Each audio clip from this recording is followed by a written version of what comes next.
joy. Queer joy. Queer joy. Oh, queer joy. Queer joy. That was giving queer joy. Queer joy. Queer joy. Queer joy. What makes you happy? What gives you joy? Full-blown self-expression. Fun. Liquid. Authenticity.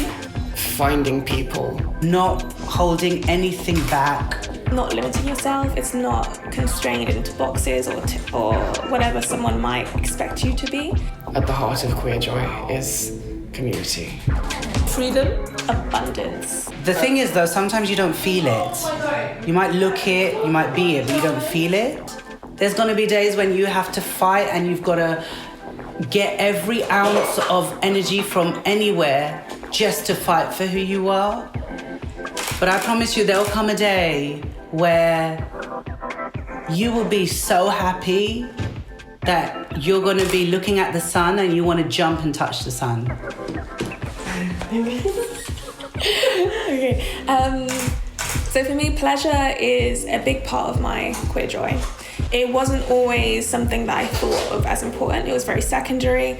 But since going to these play parties and exploring my sexuality and my sexualness a bit more freely, I've been able to experience queer joy a lot more frequently, if you get my drift. It allowed me to think about what brought me pleasure and as a result, what brought me joy. Every day, I have the privilege of waking up beside somebody who I love, but somebody who allows me to be myself in any way that I want, whether I'm angry, whether I'm happy, whether I'm joyous. She allows me to be me. And simple things like going shopping with her for food in central Croydon, wearing a onesie down the street. Queer joy. Oh, queer joy. Queer joy. It is a term that I fall in and out of love with a little bit because I think there's been a big focus on queer joy recently, and I think that is brilliant. I think it is something that needs to be explored, but also I don't think that should be explored at the expense of queer struggle and queer difficulty and queer rage and queer boredom and queer ennui. Because there's a lot of things that are still real fucking hard about it. In a political sense, in a personal sense, in an embodied and societal way, and that is something that I feel like needs to not be forgotten. We live in a world of labels, and are we still judging our freedom and our experience of expression through a heteronormative lens? Are we? I think so. We do feel a sense of joy, but it comes in pockets. Because right now we're in a queer room. There is freedom, there is expression, we can be ourselves. So we live in these pockets, and I just wish that we could get to a point where authenticity was permanent. There was this notion of whether pride was relevant and whether it's just a party. When rights are given to you, they can just as quickly be taken away at any time. As a queer community, we need to stop this infighting. If we just keep an open mind and we're not telling people how to experience queer joy, it could look different for you and then for me and then for someone else as well. So I think it's just important to recognize the fluidity of it. That's how we can avoid binaries or potential constrictions or restrictions, and yeah. You know, it was the first time that I had the word trans in English. You know, I'd always been fascinated by trans women, and like, the first time I had that word, it just kind of clicked. Without thinking, I said, the only reason I haven't transitioned is because I fear what people would say. I heard myself say it, and I was like, how sad. Everything changed overnight.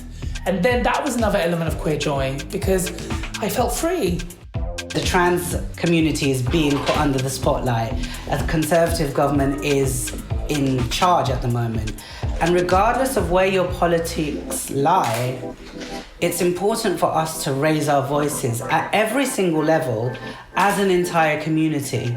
We can't deal with trans issues unless the rest of the community is behind us. It is joy in spite of a world that doesn't want it, and it's joy as active resilience and resistance. There'll come a day where you will be so happy that you're going to be looking at the sun and you want to jump and touch the sun. Like, that's how I feel now. being on the visually impaired spectrum, the older I get, the more blurred my vision gets. So when I was a child, I could see the stars, and I used to jump up at the stars. And now I can't see the stars, so I have to get Claudia to point them out to me. But I still jump. Every child has this fearlessness. But the environment around us, the world, feeds us with prejudice. It fills us with fear. It makes us lose our courage that we have as a child. Trust the process and trust that you'll get there. And it's going to take longer than you want it to. And you're going to be really frustrated with it a lot. And you're going to feel like everyone is out ahead and you haven't found this thing. You'll get there. It'll take time. And then when you do, it'll be not what you thought it was, but it'll be wonderful.